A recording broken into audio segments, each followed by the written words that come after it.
جناب ابراہیم علیہ السلام کا بڑا کمال ہے، بڑی عزت ہے، بڑی شان ہے۔ میں نے کہا کیا شان ہے؟ کہا ہاتھ اٹھاتے ہیں مولا شہر مکہ کو امن والا بنا دے۔ اللہ نے پھر امن والا بنایا ہے، لیکن شہر مکہ کی اللہ نے قسم نہیں کھائی۔ اللہ قسم جب کھاتا ہے لا اقسم بہذا البلد، اللہ کہتا ہے وانت حل بہذا البلد۔ اللہ قسم کیوں اٹھاتا ہے؟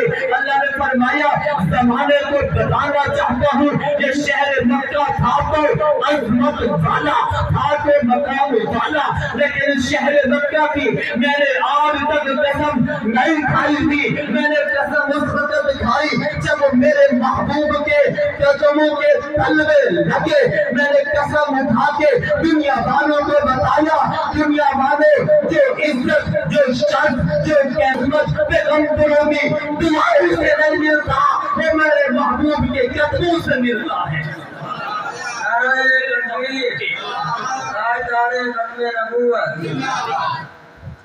وہ میرے محبوب کے قدموں سے ملتا ہے۔ کہ ابراہیم علیہ السلام کا بڑا کمال ہے۔ کمال یہ ہے کہ اللہ سے کہتے اللہ وَجْنُبْنِي وَبَنِيَّ أَن نَعْبُدَ الْأَصْنَامَ، مولا بتوں کی اس گندگی سے مجھے بھی بچا، میرے آل کو بھی بچا، میری اولاد کو بھی بچا۔ سادہ لفظوں میں کہتا ہوں ابراہیم علیہ السلام اللہ کے حضور کہتے ہیں مولا مجھے بھی بتوں کی گندگی سے بچا، شرک سے بچا، میری آل کو بھی بچا، میری اولاد کو بھی بچا۔ ادھر ابراہیم اللہ سے مانگتا ہے، ادھر اللہ اپنے محبوب کو کہنا نہیں پڑتا، تم سے مانگنا نہیں پڑتا۔ اللہ قرآن میں کہتا ہے انما یرید اللہ لیذھب عنکم الرجس اہل البیت ویطہرکم تطہیرا۔ محبوب تجھے بھی پاک کر دیا، تیرے علی کو بھی پاک کر دیا، تیرے حسن کو بھی پاک کر دیا، تیرے حسین کو بھی پاک کر دیا، تیری فاطمہ کو بھی پاک کر دیا۔